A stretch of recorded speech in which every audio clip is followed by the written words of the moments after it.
사도행전 8장이 이렇게 시작합니다. 1절입니다. 사울은 그가 죽임당함을 마땅히 여기더라. 사울이라는 인물이 이제 사도행전 가운데 등장합니다.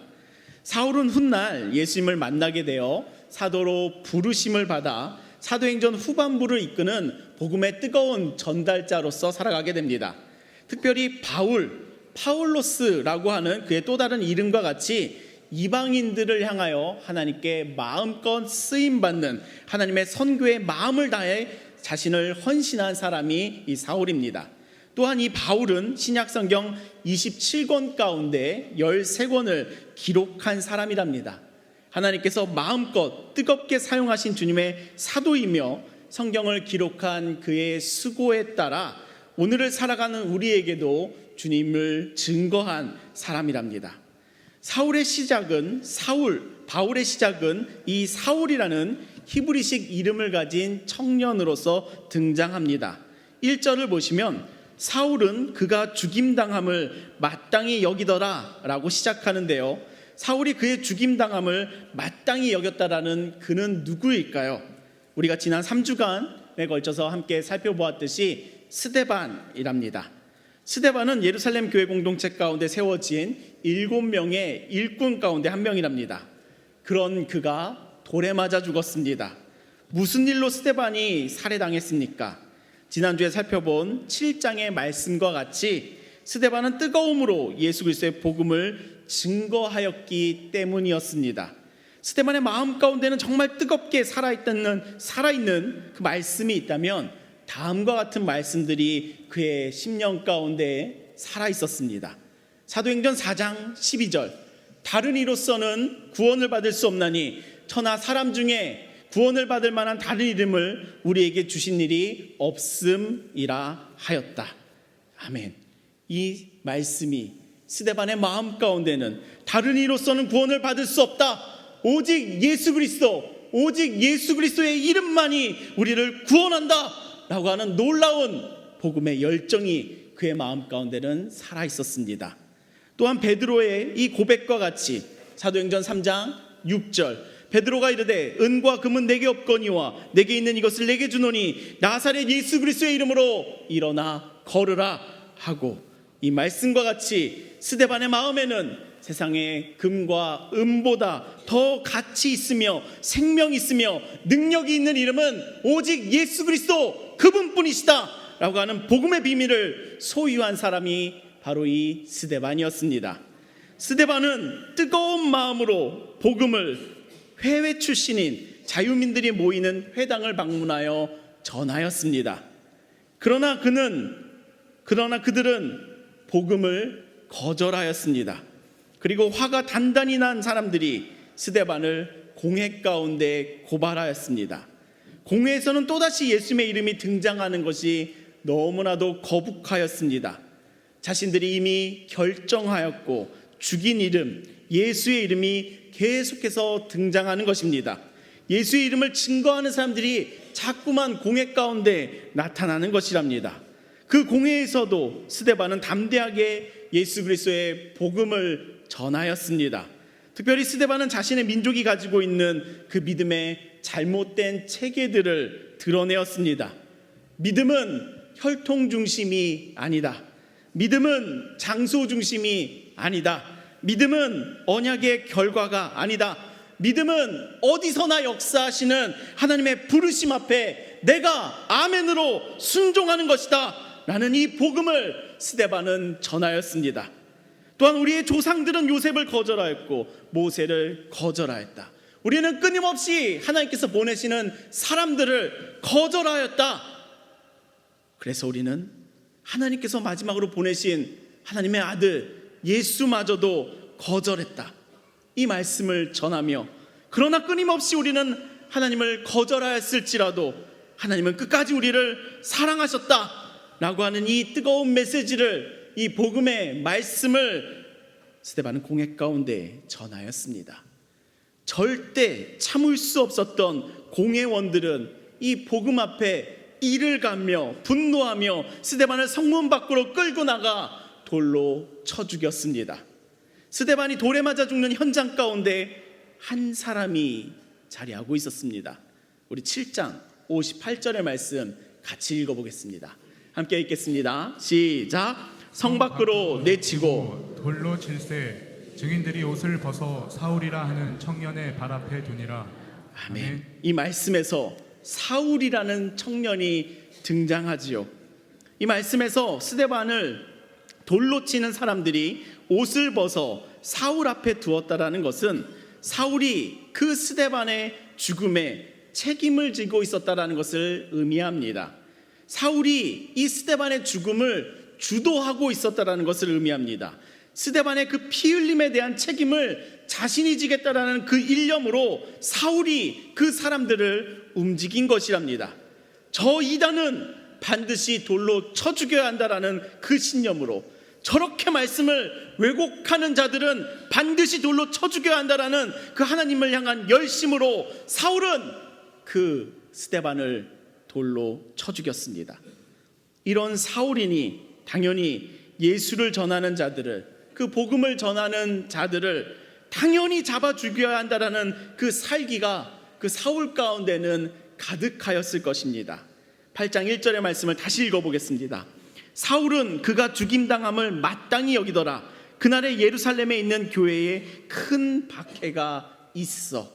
이와 같이 사울은 스데반을 잡아 쳐 죽이는 것을 마땅히 여겼으며 예루살렘에 있는 모든 교회를 잡아들여야만 한다, 씨를 말려야 한다라는 그 강박에 휩싸여 있었습니다. 그러니 예루살렘 교회를 향한 박해를 그 사울은 주도하였습니다. 사울은 이와 같이 극단적인 사람이었습니다. 양극단에 있는 사람들은 상대를 꼭 없애야만 한다는 그 마땅함을 가지는 사람들이죠. 상대를 절대 용납할 수 없고 받아들일 수 없다 여기는 그러한 사람들이죠. 자신들은 뜨겁고 투철하며 신앙심이 깊은 것으로 여겨지나 실상은 누구에게도 하나님을 나타낼 수 없는 사람들이랍니다. 하나님을 향한 뜨거운 열심은 있다고 스스로 자부하나 누구에게도 하나님의 용서하심을, 누구에게도 하나님의 사랑을 전할 수 없는, 그 하나님의 이름을 들어 칼을 들고 다니는 죽음의 사신일 뿐이랍니다. 그 자가 바로 사울입니다. 그러니 3절과 같이 행동합니다. 3절, 사울이 교회를 잔멸할세 각 집에 들어가 남녀를 끌어다가 옥에 넘기니라. 사울이 교회를 잔멸하고 다닙니다. 각 집에 쳐들어가 남녀를 끌어내고 옥에 가두기를 서슴없이 진행합니다. 교회를 잔멸하다, 얼마나 잔인한 단어가 쓰이고 있습니까? 남김없이 발본세곤한다라는 의미입니다. 자근자근 씹어 없애버리겠다는 의미입니다. 누구를요? 예수님을 그리스도로 믿는 그 예루살렘 교회를요. 스데반을 죽였듯이 모두 다 죽여야만 한다는 그 혈안이 된 사울이 8장에서 등장하고 있습니다. 사울의 삶에 뜨거운 목적이 있다면, 그가 유일하게 이루고자 하는 목적이 있다면 교회를 잔멸하여 교회를 완전히 소멸시켜서 예수 그리스도의 이름이 다시는 이 땅 가운데 들리지 않도록 그 사람들을 완전히 빻아서 가루로 만들어 훅 하고 불어 먼지로 흩트겠다는 것이 그의 삶의 목적이었습니다. 그런 사람이 사울입니다. 그런 사람이 등장한 것이랍니다. 사울의 박해가 이렇게 시작되는데요, 그 사울의 박해 앞에서 교회는 어떤 상황이었을까요? 1절의 말씀을 다시 읽어보도록 하겠습니다. 다시 읽으면, 사울은 그가 죽임당함을 마땅히 여기더라. 그날에 예루살렘에 있는 교회에 큰 박해가 있어 사도 외에는 다 유대와 사마리아와 모든 땅으로 흩어지니라. 살기 넘치는 사울의 등장에 교회는 어찌하고 있습니까? 사도 외에는 다 유대와 사마리아로 모든 땅으로 흩어지고 맙니다. 박해 앞에 장사 없지요. 예수님도 죽였던 성전이 움직이기 시작하니 그 높은 권력은 무섭게 교회를 박해하기를 시작합니다. 성전의 지도자들이 몽둥이를 사울에게 들려주었거든요. 그 박해에 사도 외에는 다 흩어지고 맙니다. 도망합니다. 그러나 어떠한 사람들이 예루살렘 가운데 남아 있습니까? 어떠한 사람들이 예루살렘 교회 가운데 남아 있습니까? 바로 사도들입니다. 사도들은 그래도 교회에 남아 교회를 지키고 있습니다. 이들은 스데반의 죽음을 또한 수습하여 주기도 합니다. 2절의 말씀을 보면요, 경건한 사람들이 스데반을 장사하고 위하여 크게 울더라. 경건한 사람들이 스데반을 장사하여 줍니다. 그를 위하여 눈물을 흘려 줍니다. 레위기법에 따르면 죄인 중에서도 돌에 맞아 죽일 죄인은 단순한 죄인들이 아니었답니다. 자식을 몰렉 신에게 바치는 자, 부모를 저주하는 자녀, 성범죄자, 특히 신접한 자나 박수무당과 같이 영적인 하나님을 반역하는 자들을 레위기법은 돌로 쳐 죽이도록 되어 있답니다. 즉 율법의 그 유대 사회 가운데 반역자와 같은 죄로 인정받는 죄인들이 돌로 쳐 죽임을 당하는 것입니다. 그러니 돌로 쳐 죽임 당한 스데반의 시신을 수습한다는 것과 그의 죽음을 위하여 눈물 흘린다는 것은 자칫 스데반의 믿음에 동조하는 것이며 나도 같은 믿음을 가지고 있다는 것을 나타내는 위험한 일이랍니다. 그러나 예루살렘 가운데 남은 사도들 또한 그 교회의 모습 가운데서 감동을 받은 경건한 사람들은 스데반을 장사하고 스데반을 위하여 크게 울어줍니다. 이들은 놀랍게도 박해 가운데에서 자신들의 믿음을 드러내며 목숨을 걸었습니다. 이들은 바로 사도들이기 때문입니다. 이들은 바로 경건한 사람들이었기 때문이랍니다. 즉 예수님을 경험하였기 때문이랍니다. 박해로 인하여 그 평신도 그룹들은 흩어졌지만 사도들은 박해에도 흔들림 없이 예루살렘 교회를 그 눈물로 지키고 있습니다. 갑자기 집에 침입하여 믿는 자들을 끌고 가버리는 사울의 그 몽둥이와 칼날 앞에서도, 그 박해 가운데서도, 고난 가운데서도 사도들은 그의 자리를 지키고 있습니다. 눈물을 흘리며 슬픔 가운데 있지만 그래도 그 자리를 지키고 있습니다. 이 사도들의 믿음이 어디서 왔겠습니까? 사도들은 예수님을 만났기 때문입니다. 예수님을 경험하였기 때문입니다. 몸으로 아는 지식은 누구도 흔들 수가 없기 때문입니다. 우리 사랑하는 좋은교회 성도 여러분, 여러분들의 삶에 있어서 듣고 읽어 믿는 믿음도 소중하지만 꼭 여러분들의 삶 가운데 살아계신 주님을 경험하는 축복이 함께 하시기를 예수님의 이름으로 축복합니다. 나는 복음을 들어서 믿으며 나는 복음을 읽어서 믿는 그 믿음도 복된 믿음이지만 그럼에도 더 큰 축복의 믿음이 있다면 주님을 경험하는 믿음이랍니다. 하나님을 경험하는 삶, 그 믿음의 삶을 사모하시기를 소망합니다. 하나님을 경험하는 삶을 바라십시오. 간구하십시오. 그 삶의 분명한 주님을 경험하는 날이, 삶이 반드시 이루어지실 줄을 믿습니다. 아멘. 8장 1절의 말씀 우리 다 같이 한번 다시 읽어보도록 하겠습니다. 함께 읽겠습니다. 시작. 사울은 그가 죽임 당함을 마땅히 여기더라. 그날에 예루살렘에 있는 교회에 큰 박해가 있어 사도 외에는 다 유대와 사마리아와 모든 땅으로 흩어지니라. 아멘. 주님을 경험한 사도들은 스데반의 죽음에 울며 슬퍼하며 예루살렘 가운데 머물러 있지만 교회의 큰 박해로 인하여 평신도 그룹들은 다 유대와 사마리아로 흩어집니다. 꼭 오늘의 설교 가운데에서 이러한 오해가 없으시기를 바라는데요. 예루살렘에 남아있는 사도들은 위대하고 박해로 도망한 평신도들은 잘못했다, 이러한 구도로 오해하지 않으시기를 바랍니다. 오늘 여러분들과 나누는 말씀 가운데서 꼭 붙잡고자 하는 것은 큰 박해로 인하여 흩어진 도망한 평신도들을 하나님께서 어떻게 사용하시는가, 그곳에 있습니다. 그렇게 우리가 주목하게 되는 말씀의 증거는 이들이 다 지금 어디로 흩어지고 있는가, 그것입니다. 1절의 말씀을 보면 그들이 다 유대와 사마리아와 모든 땅으로 흩어지니라 라고 기록되어 있지요. 오늘 이 자리 가운데 사도행전 1장 8절의 말씀을 암송하고 계신 분들은 이 말씀 가운데 언급되는 그 지명으로 인하여 마음 가운데 꿈틀하는 무언가가 움직이셨을 것입니다. 눈치를 보아하니 아닌 것 같기도 하지만 우리들의 마음 가운데 사도행전 1장 8절의 말씀이 살아있지 않습니까? 우리 같이 한번 다시 암송해 보도록 하겠습니다. 함께 암송합니다. 시작. 오직 성령이 너희에게 임하시면 너희가 권능을 받고 예루살렘과 온 유대와 사마리아와 땅끝까지 이르러 내 증인이 되리라 하시니라. 아멘. 이 유대와 사마리아라니, 유대와 사마리아라니 예수님께서 이미 말씀하셨던 것 아닌가? 예수님께서 예언하신 것이 아닌가? 그 말씀의 성취의 장면으로 읽혀지기를 시작합니다. 예수님의 말씀이 어떤 모습으로 성취되고 있습니까? 도망하는 평신도들의 모습을 통하여, 흩어지는 이 평신도들의 모습을 통하여 아이러니하게도 말씀은 성취되고 있는 그 모습이랍니다. 그 말씀의 성취의 모습을 우리 4절에서 같이 확인하겠습니다. 4절 함께 읽겠습니다. 시작. 그 흩어진 사람들이 두루다니며 복음의 말씀을 전할세. 아멘.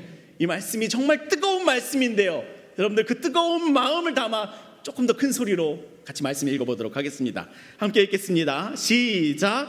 그 흩어진 사람들이 두루다니며 복음의 말씀을 전할세. 아멘.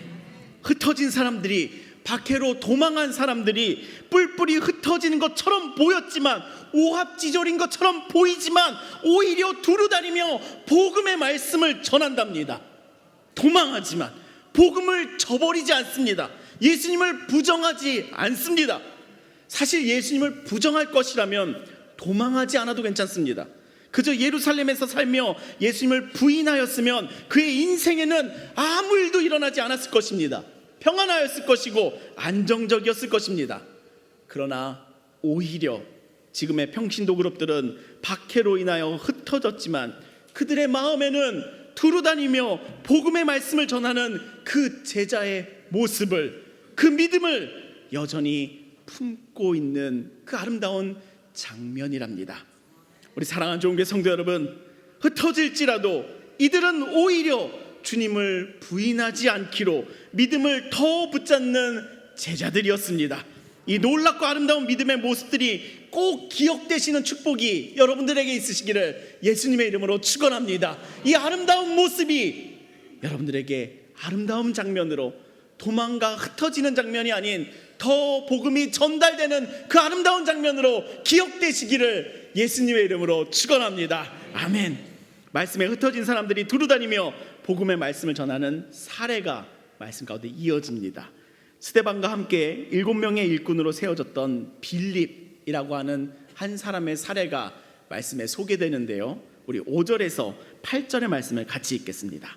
함께 읽겠습니다. 시작. 빌립이 사마리아 성에 내려가 그리스도를 백성에게 전파하니 우리가 빌립의 말도 듣고 행하는 표적도 보고 한 마음으로 그가 하는 말을 따르더라. 많은 사람에게 붙었던 더러운 귀신들이 크게 소리를 지르며 나가고 또 많은 불충병 못 걷는 사람이 나으니 그 성에 큰 기쁨이 있더라. 아멘. 빌립은 박해를 피하여 사마리아 성으로 내려갔습니다. 그의 이름이 헬라식인 것처럼 그는 스데반처럼 유대인의 전통과 관습에서 자유로운 사람이었습니다. 그러니 사마리아라고 하는 유대인들이 기피하는 사람들의 그 성읍 가운데에도 거리낌 없이 다가갑니다. 당시 유대인들은 사마리아 사람들을 자신들의 형제로 보지 않았습니다. 오히려 아수르와 피가 섞인 더러운 이방인으로 여겼습니다. 자신들의 형제를, 동포였던 사람들을 이방인으로 취급하고 주적으로 취급하며 개만도 못한 사람들로 여기던 것이 바로 유대인들이 바라보는 사마리아였습니다. 그러나 복음은 경계를 넘어서는 능력이 있습니다. 빌립은 사마리아라고 하는 그 관습과 편견을 넘어, 그 경계를 넘어 사마리아 성으로 나아갔고 그곳에서도 그리스도를 전파하였습니다. 사람들이 빌립의 말을 듣고 표적도 보며 그가 하는 말을 따르더라와 같이 복음을 따르는 전도가 선교가 사마리아 성에서도 일어나기 시작하였습니다. 그 복음의 능력으로 귀신 들린 자들에게서 귀신들이 떠나가며 병든 자들이 나음을 얻는 그 복음의 능력이 그 사마리아 성 가운데서도 찾아왔습니다. 그리고 8절과 같이 그 성에 큰 기쁨이 있더라. 흩어진 사람, 도망간 사람 빌립으로 인하여 그 사마리아 성 가운데 복음이 전파되었고, 그 성에도 복음의 능력이 임하였고, 그 성에도 복음의 큰 기쁨이 임하였습니다. 고난으로 흩어졌을지라도, 박해로 눈물을 흘렸을지라도 복음은 이와 같이 기쁨의 열매를 맺는답니다. 우리 사랑하는 좋은교회 성도 여러분들, 예루살렘에 머물던 복음이 박해로 인하여 경계를 넘기 시작하는 이 놀라운 순간에 하나님의 인도하심을, 이러한 하나님의 손길을 꼭 바라보시기를 예수님의 이름으로 축원합니다. 오늘 사도행전 8장의 말씀을 시작하며 우리가 꼭 함께 바라보길 원하는 하나님이 계십니다. 오늘의 말씀을 통해 우리들에게 계시되어 주시는 그 하나님은 우리의 고난 너머에서도 일하시는 하나님이십니다. 우리의 하나님께서는 우리의 고난과 어려움, 박해와 눈물, 괴로움 가운데서도 분명하게 일하시는 분이 바로 우리 하나님이십니다. 우리 하나님이 어떤 분이십니까? 라고 물으신다면 사도행전 8장의 말씀을 통하여 여러분들에게 이러한 하나님을 다시 소개해드리니, 우리의 고난 너머에서도 일하시는 하나님, 그 하나님 바라보시기를 예수님의 이름으로 축원합니다. 우리는 어려움을 마주하고 괴로움을 마주할 때면, 우리 인생의 고난을 마주할 때면 그 감정에 쌓여 하나님을 놓치곤 합니다. 내가 고난 가운데 있을 때 하나님 대체 어디 계십니까? 라고 하며 하나님을 시선에서 놓치기도 합니다. 인생의 고난과 어려움, 박해와 환난, 괴로움과 눈물의 시기 가운데 처할 때는 그 감정과 상황에 쌓여 우겨싸임을 당하여 우리는 하나님을 놓치곤 합니다. 그러나 말씀을 통하여 우리들에게 보여주고 계시는 하나님은 어떤 분이십니까? 하나님은 놀랍게도 이 풍랑으로 인하여 더 빨리 갑니다 라고 하는 이 찬양과 같이 그 고난 너머에서도, 나의 고난 너머에서도 분명하게 일하고 계신 분이 우리 하나님이시랍니다. 세상은 고난을 통해 나의 인생을 망가뜨리려고 들지만, 하나님은 고난을 통해 나의 인생을 축복하시며 이끄시며 일하고 계신 하나님이시랍니다. 이 놀라우신 나의 하나님을, 이 놀라우신 우리의 하나님을 이 시간 꼭 바라보는 믿음이 시작되시기를 예수님의 이름으로 축복합니다. 이 하나님 꼭 바라보십시오. 이 하나님께 믿음을 두십시오. 이 하나님이 나의 고난 너머에서 일하고 계시며 나를 위하여 축복하고 계신 그 하나님이시랍니다. 주님은 사도행전 1장 8절에서 이렇게 분명히 말씀하셨지요. 오직 성령이 너희에게 임하시면 너희가 권능을 받고 예루살렘과 온 유대와 사마리아와 땅끝까지 이르러 내 증인이 되리라 하시니라. 이 말씀이 하나도 땅에 떨어지지 않고 어떻게 성취되고 있는가라고 했을 때, 오늘 우리가 펼치기 시작한 8장이 그 지점이랍니다. 8장에 이르니 유대와 사마리아의 복음이 증거되는 것입니다. 그 시작이 아이러니하게도 교회의 갈등에서, 박해에서 시작하고 있습니다. 헬라파 유대인과 히브리파 유대인들이 구제 사역을 놓고 갈등하였지요. 원망이라는 갈등이 찾아왔습니다. 그러나 교회는 사도들의 사역을 나누는 7명의 일꾼을 세웠지요. 그 7명 가운데 스데반이 있었습니다. 스데반은 그 뜨거운 마음으로 복음을 전하였고 공회에 잡혔습니다. 그 공회 가운데서도 스데반은 굽힘이 없이 그의 믿음을, 예수 그리스도를 증거하였습니다. 그 증거로 말미암아, 그 복음을 나타냄으로 말미암아 증거해서 돌에 맞아 죽었습니다. 그가 돌에 맞아 죽는 그 현장에 사울이 있었고 사울의 박해가 시작되었습니다. 그리고 그 박해로 인하여 교회의 성도들은 흩어졌습니다. 도망하였습니다. 그런데도요, 그 흩어짐을 당하면서 이들은 두루다니며 복음의 말씀을 전하였습니다. 복음이 놀랍게도 예루살렘을 넘기 시작한 것이랍니다. 예수님의 말씀대로 온 유대와 사마리아를 향하여 복음이 나아가기를 시작하는 것이랍니다. 그 말씀의 성취의 현장 가운데 박해라는 고난이, 어려움이, 성도의 죽음이라는 그 눈물이 있었지만 이 풍랑으로 인하여 더 빨리 갑니다 라고 하는 이 찬양과 같이 복음은 도망하는 이 흩어지는 성도들의 발걸음을 타고 경계를 넘기 시작하는 것입니다. 우리로서는 절대 예측할 수 없는 놀랍고 크고 비밀한 일을 행하시는 하나님의 일하심의 은혜가 이 사도행전 8장의 시작부터 우리들에게 전해지고 있는 줄을 믿습니다. 인생을 경영하시는 하나님께서는요, 사울의 박해를 이용하셔서도, 고난을 통하여서도, 눈물을 이용해서도 하나님 나라는, 하나님의 복음은 역사하고 있습니다. 승리하고 있습니다. 이 놀라운 하나님께 나의 믿음을 두시기를 예수님의 이름으로 축원합니다. 하나님은 우리들의 고난 중에서도 신실하게 일하시는 분이십니다. 하나님은 우리들의 고난 중에서도 반드시 일하고 계신 분이십니다. 하나님은 우리들의 눈물 가운데서도 반드시 분명하게 확실하게 일하고 계시는 분이십니다. 이 하나님께 오늘 나의 믿음을 두며 이 하나님께서 오늘 나의 삶 가운데 일하고 계심을 믿으며 이 하나님께 오늘 나의 삶을 의지하시기를 예수님의 이름으로 축복합니다. 오늘 우리들에게 이 믿음이 찾아오는 은혜를 입으니 다음 두 가지의 삶의 복된 인생이 되실 줄을 믿습니다. 첫째는 고난 중에서도 하나님은 여전히 일하고 계심을 믿는 그 복된 인생이랍니다. 나의 눈에는 흩어짐이지만 하나님의 이끄심에는 복음이 승리하고 있습니다. 나의 눈에는 고난이지만 하나님의 이끄심은 복음의 확장입니다. 나의 눈에는 박해와 핍박이지만 하나님의 이끄심에는 축복입니다. 하나님은 나의 삶의 고난조차도 사용하시기 때문입니다. 제 삶에 있어서 참 처절하게 고되게 느껴지며 지냈던 적이 2022년 3년 전의 시기랍니다.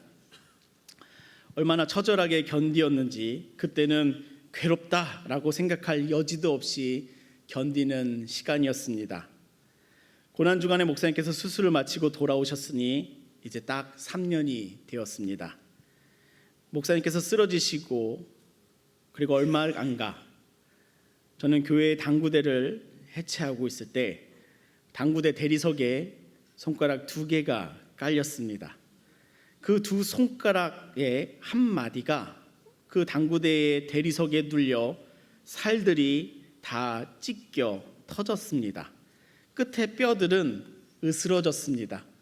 그때 수술을 하는데 옆에 선생님이 자꾸 말을 하면서 수술을 하실 겁니다. 아이고 한탄하시며 수술을 하시는데 또 이러는 겁니다. 어쩌다가 원래 이런 일을 하는 사람이에요? 라고 묻더라고요. 또 자녀가 있어요? 자녀들은 아빠가 지금 이렇게 된 거 알아요? 라고 질문을 하시는데 그 질문 안에서 지금 생각보다 심각하구나 그제서야 실감이 되기 시작하였습니다. 수술을 하며 혹시나 피부들이 살아나지 않고 괴사가 진행되면 손가락 한 마디 정도는 잘라내는 수술을 다시 할 수도 있다, 이런 소식을 듣고 있었습니다. 그 와중에 목사님은, 아버지는 목사는 강단을 지켜야 해, 설교는 해야 돼 라고 하시니 수술을 마친 그 다음 날부터 욱신거리면 진통제를 맞으며 왼손 하나로 설교를 준비하였습니다. 퇴원하고서는 새벽 차량 운행도 해야 했습니다. 제가 그 시절을 어떻게 견디었는지 사실 잘 모릅니다. 2주마다 소독하고 피부가 살아나는지를 확인하며 손가락을 잘라야 하나 마음을 졸이며 그렇게 견디었습니다. 왼손만으로 설교를 준비할 때는 얼마나 오래 걸리고 힘들던지요. 며칠에 걸쳐서 그 설교문들을 작성해야 했습니다. 그리고 붕대를 풀고 상처가 아무는 그 과정 가운데서는 정말 손가락이 기괴하게 생겼었습니다. 아이들이 볼까봐 가리고 지냈었습니다. 그 모든 시절이 마음에 처참함을 가져다 주더라고요. 끝내 손끝에 5mm 정도는 결국 괴사해서 사라졌습니다. 다행히 뼈를 자르고 봉합수술을 해야 될 정도는 아니었죠. 그때는 정말 나는 지금 땅끝에 서 있다라는 그 각오를 세우며 사역하고 지냈었습니다. 참 괴로운 시간들이었는데요. 이제는 3년이 지나니 손가락들도 제법 모양을 잡았습니다. 그렇게 삐죽하고 마귀 할머니 손가락같이 생겼던 그 손가락이 이제는 사람 손으로 둥그레져 있습니다. 물론 지금 주먹은 꽉 쥐어지지 않습니다. 손가락 끝은 좀 차갑습니다. 그리고 감각이 무뎌져서 공을 던지거나 할 때는 손끝에 느낌이 없곤 합니다. 그래서 지난주에 스테반 설교를 하며 돌을 던졌는데 그 돌이 엉뚱한 곳으로 날아갈까 봐 조마조마하면서 던지고도 하였습니다. 그러고 나서 이제 이 모든 두 손가락을 보고 있을 때면 이 두 손가락이 제게는 상처로 남아있지 않습니다. 제 삶에 그 주님의 흔적으로 남았습니다. 왜냐하면 제게는 꽤 어려운 시간이었지만 뒤에서 일하시는 하나님을 경험했거든요. 우리 교회를 그 시기 가운데 지켜주셨거든요. 또 제게 있어서 개인적으로도 삶과 말씀과 하나님과 교회에 대한 생각을 완전히 다 바꾸어 놓으시는 계기가 되었거든요. 저는 괴로운 시간을 보내기도 하였지만, 그래서 혼자서 문산 예배당에서 괴로워하기도 하였지만, 그 괴로움과 고난을 넘어서 하나님은 일하고 계셨습니다. 그 놀라운 일을 행하고 계셨음을 경험하였습니다.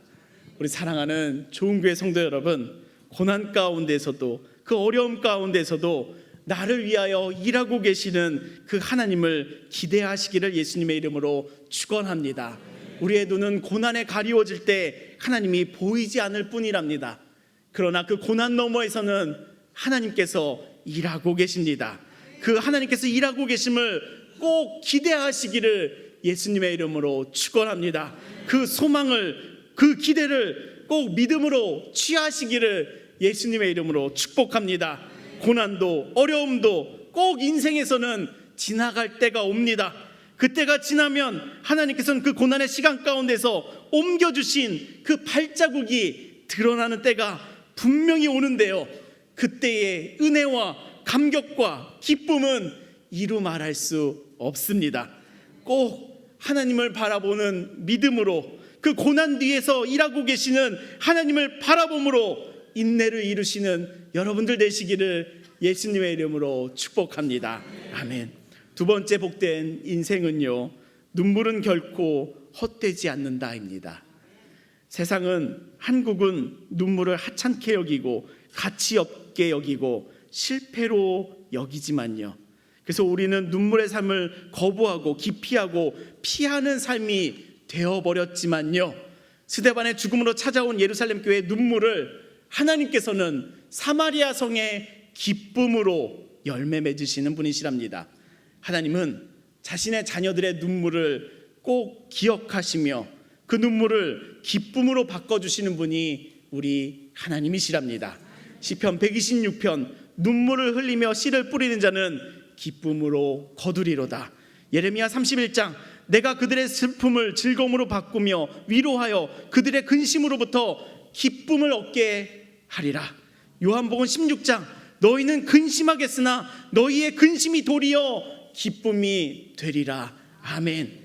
고난의 눈물을 기쁨으로 바꾸는 하나님께서 계시니, 이 하나님이, 이 말씀의 하나님이 나의 하나님이시니, 이 하나님이 우리의 하나님이시니, 고난과 박해와 환난과 핍박에 눈물 흘리는 그 시기일지라도 오늘의 말씀의 하나님을 꼭 소망하시기를, 이 하나님을 꼭 바라보시기를, 이 하나님을 나의 마음 가운데 꼭 담아 살아가시기를 예수님의 이름으로 축원합니다. 하나님은 그 눈물을 꼭 기쁨의 열매로, 나의 그 눈물을 꼭 그 기쁨의 열매로 맺게 하여 주실 분인 줄을 믿습니다.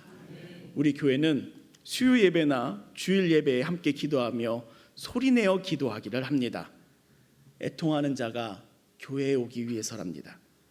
애통하는 자가 예배하며 울기 위해서랍니다. 그래서 우리는 그 눈물을 가려주기 위하여 더 크게 기도한답니다. 세상 어디에서 눈물을 보이며 울며 살겠습니까? 대한민국의 남자들이 어디 가서 울며 자신을 도닥이며 자신을 일으켜 세우겠습니까? 울면 바보 취급이나 받고 실패자 취급이나 받는데 우리가 어디서 울며 견디겠습니까? 하나님 앞에 우는 것입니다. 하나님 앞에서 우는 것이랍니다. 견디는 힘은 그 눈물에서 옵니다. 그래서 우리 교회는 공동체로서 크게 기도하며 누군가의 눈물을 가려준답니다. 하나님께서 그 눈물을 기쁨으로 바꿔주실 것을 믿기 때문입니다. 우리 사랑하는 좋은교회 성도 여러분, 예루살렘 교회의 눈물을 사마리아의 기쁨으로 바꿔주시는 그 하나님께서 우리의 하나님 되심을 믿습니다. 그 믿음으로 말미암아 오늘 눈물겨운 삶 가운데 희망과 소망을 가지시기를, 그 하나님이 오늘 나와 함께 하시니 내일은 기쁨이 찾아올 것이라는 것을 기대하시기를 예수님의 이름으로 축복합니다. 내일에는 기쁨의 열매를 선물해 주실 겁니다. 오늘 우리는 사도행전 8장의 말씀을 통해 고난과 박해, 눈물과 흩어짐이라는 그 어려운 시기 가운데서도 하나님은 복음의 지경을 넓히시는 분이심을 바라보았습니다. 스데반에는 죽음이 있었지만 복음은 죽지 않았습니다. 사울의 박해는 있었지만 복음은 멈추지 않았습니다. 하나님의 일하심도 멈춤이 없었습니다. 흩어지는 자들은 도망하는 자들이 아니라 복음의 전도자가 되었습니다. 이 말씀 앞에서 우리는 이러한 믿음의 고백이 있으시기를 소망합니다. 하나님, 나의 눈물 속에서도 나의 고난 속에서도 주님은 지금도 일하고 계심을 나는 믿습니다. 나는 믿습니다. 나는 믿습니다. 내 삶에 주님께서 일하고 계심을 나는 믿습니다. 나는 믿습니다. 나는 믿습니다. 라고 하는 이 믿음의 고백이 오늘 우리들 가운데 찾아와지고 토해지는 그 시간들 되시기를 예수님의 이름으로 축복합니다. 우리 사랑하는 좋은교회 성도 여러분, 오늘 우리는 믿음의 선택을 앞두고 있습니다. 고난을 낙심하며 인생을 여기서 끝낼 것인가? 고난을 하나님의 일하심으로 그 경험하는 기회로 소망하며 기대할 것인가? 하나님은 우리를 이렇게 초대하고 계십니다. 내가 고난 속에서도 여전히 일하는 너의 하나님임을 너가 믿느냐? 내가 너의 눈물을 기쁨으로 바꾸는 능력의 하나님임을 너는 의지하느냐? 이 질문이 우리들에게 다가오고 있습니다. 오늘 이곳의 모든 영혼들에게 저와 함께 이 믿음으로 일어나시기를 예수님의 이름으로 축복합니다. 믿음으로 고난을 통과하십시오. 믿음으로 고난을 인내하십시오. 믿음으로 눈물을 흘리십시오. 하나님께서 그 눈물을 기쁨으로 바꾸실 줄을 믿습니다. 그 믿음을 소유한 우리 좋은 교회 성도 여러분, 우리는 이 고난의 시간을 통하여 하나님께서 함께 이 시간을 이루시며 통과하실 줄을 믿습니다. 지금 주님 앞으로 나오십시오.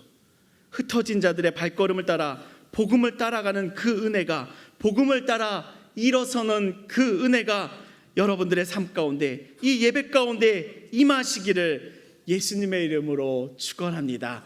이 하나님을 바라보며 이 하나님을 믿음으로 나의 고난 너머에서도 일하고 계시는 그 하나님, 나의 눈물을 기쁨으로 바꾸시는 그 하나님, 그 하나님을 바라보시기를 예수님의 이름으로 초대합니다. 아멘. 우리 예배를 받으시는 하나님 아버지, 하늘의 문을 열어 은혜로 응답하여 주시옵소서. 아멘. 주님, 모든 예배의 순서를 통하여 주님의 이름만이 높임을 받으시기를 소망합니다. 아멘. 우리의 고난 중에서도 여전히 일하시는 하나님의 신실하심이 우리 마음 깊은 곳에 새기겠사오니 이제 말씀을 따라 믿음으로 일어나 걷게 하여 주시옵소서. 아멘. 또한 주님의 은혜에 감사하며 드리는 성도님들의 귀한 예물을 주님 받아주시옵소서. 드린 손길 위에 하나님의 충만하심을 채워주시기를 소망하고 그 삶의 필요를 따라 선하게 인도하여 주시옵소서. 주님, 우리는 이 말씀을 품고 세상으로 나아갑니다. 고난과 눈물이 많은 삶이지만 복음을 따라 다시 일어나는 발걸음이 되게 하시고 가는 곳마다 하나님의 일하심의 증거가 되는 복된 삶이 되도록 주님 인도하여 주시옵소서. 우리가 가는 곳곳마다 복음의 기쁨이 열매 맺도록 주님 우리들의 발걸음을 축복하여 주시옵소서. 이제는 우리의 눈물 속에서도 일하시는 우리 주 예수 그리스도의 은혜와 고난을 통해 복음을 이루어 가시는 하나님 아버지의 끝없는 사랑하심과 흩어진 자들의 발걸음까지도 사용하시는 성령님의 역사하심이 오늘 고난을 넘어 하나님의 일하심을 바라보며 믿음으로 일어나는 좋은 교회의 모든 성도들 위해 그의 가정과 일터 위에 이제로부터 영원토록 함께 계실지어다. 아멘.